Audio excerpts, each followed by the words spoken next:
Marcos da Rocha est un avocat associé de Verano Advogados, cabinet basé à Sao Paulo et à Rio au Brésil. Spécialisé dans la banque, la fintech, les modes de paiement et la blockchain, Marcos a une expertise convoitée dans un marché en plein développement. Et ce marché est d'autant plus poussé vers l'avant au Brésil, puisque le cadre réglementaire, dirigé par la Banco Central et la CVM, Comissão de Valores Mobiliários, est constitué de lois d'or et déjà établi.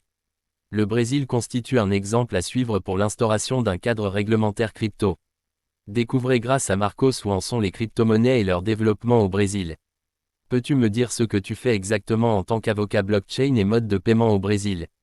En tant qu'avocat spécialisé dans les finances numériques et les modes de paiement au Brésil, j'aide mes clients en matière de conformité réglementaire liée à la technologie blockchain et aux actifs virtuels. Je les assiste dans tous les aspects juridiques de leur installation et opération au Brésil, garantissant une conformité complète aux régulations locales. Cela inclut également les exigences opérationnelles, en matière de lutte contre le blanchiment d'argent, AML, et de connaissance du client, KYC, ainsi que d'autres aspects légaux spécifiques aux actifs virtuels et à la blockchain. Penses-tu que les stablecoins seront les véritables modes de paiement et le Bitcoin seulement une valeur de réserve? C'est un débat intéressant. À mon avis, les stablecoins et le BTC ont des rôles potentiellement complémentaires dans l'écosystème des crypto-monnaies. Les stablecoins, en raison de leur valeur stable généralement adossée à des actifs traditionnels comme le dollar américain, sont bien adaptés pour être utilisés comme mode de paiement. Leur stabilité réduit la volatilité, ce qui les rend pratiques pour les transactions quotidiennes. De plus, de nombreux projets et entreprises développent des infrastructures pour faciliter l'adoption des stablecoins dans le commerce, notamment le commerce international. Le BTC, en revanche, est souvent comparé à l'or numérique. Sa nature décentralisée et déflationnaire, et sa sécurité renforcée par le haut taux de hash power de cette technologie blockchain, en font un fort candidat pour être une réserve de valeur. De plus en plus d'investisseurs institutionnels et particuliers voient le BTC comme une protection contre l'inflation et une diversification de leur portefeuille d'actifs. Bien que les allocations soient encore petites, la rareté du BTC exerce une pression sur le prix de l'actif. Nous ne pouvons pas oublier que le BTC est également utilisé comme moyen de paiement. Nous avons un client qui fait des opérations de transfert d'argent international en utilisant le BTC sur le réseau Lightning, intégré au système de paiements instantanés brésilien, le Pix. On le voit en Afrique, l'USDT est plus utilisé que le Bitcoin pour les paiements.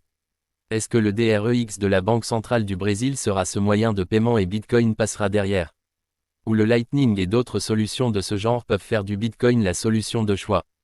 Au Brésil, il est peu probable que les actifs virtuels soient largement utilisés comme moyen de paiement domestique, car le pays dispose déjà d'un système de paiements instantanés extrêmement efficace, sans coût pour les utilisateurs particuliers, fonctionnant 24/7/365, qu'est le Pix.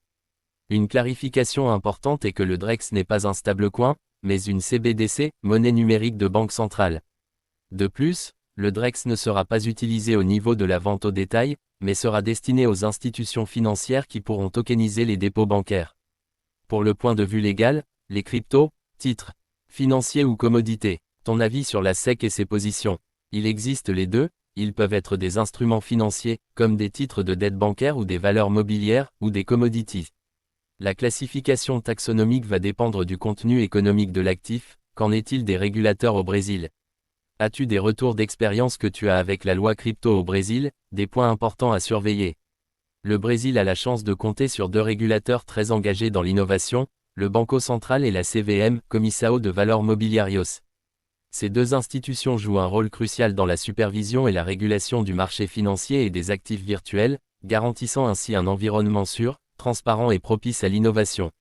Le Banco Central do Brasil, BCB, a été désigné comme régulateur du marché des actifs virtuels au Brésil. Le BCB a la responsabilité de superviser et de réguler la prestation des services d'actifs virtuels et les prestataires de services d'actifs virtuels.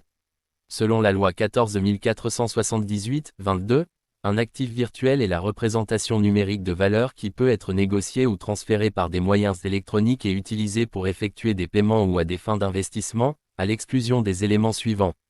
I. Monnaie nationale et étrangère. 2. Monnaie électronique, e-monnaie.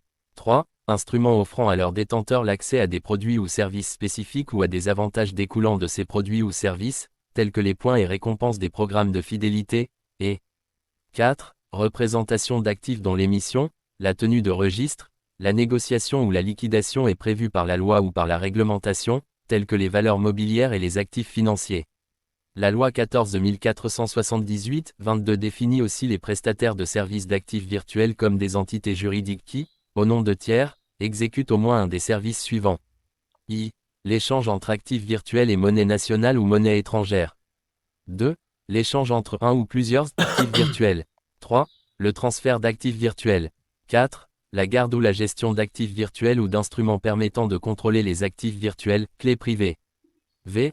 La participation à des services financiers et la prestation de services liés à l'offre par un émetteur ou à la vente d'actifs virtuels. D'autre part, la Comissão de Valores Mobiliários, CVM, est chargée de réguler les security tokens.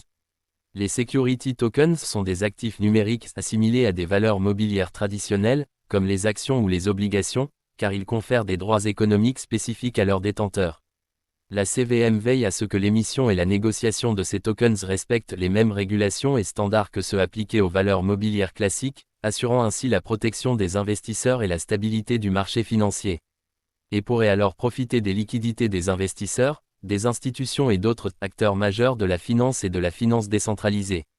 Le Brésil a un haut niveau d'adoption des cryptoactifs, avec plus d'utilisateurs de crypto, 26 millions, que d'investisseurs en bourse, 19,4 millions. Parmi les 10 premiers du classement d'adoption en crypto, le Brésil est à la 6e place. Néanmoins, en termes de chiffres absolus, il est le deuxième plus grand pays au monde. Bien que le DREX ne soit pas, en premier lieu, un moyen de paiement pour les particuliers, la plateforme développée par la Banque centrale du Brésil pourra montrer au monde entier le potentiel de la blockchain pour le développement d'une finance plus ouverte et plus transparente que jamais. Nous sommes à la fin. Si aimez cette vidéo, n'hésitez pas à abonner et likes.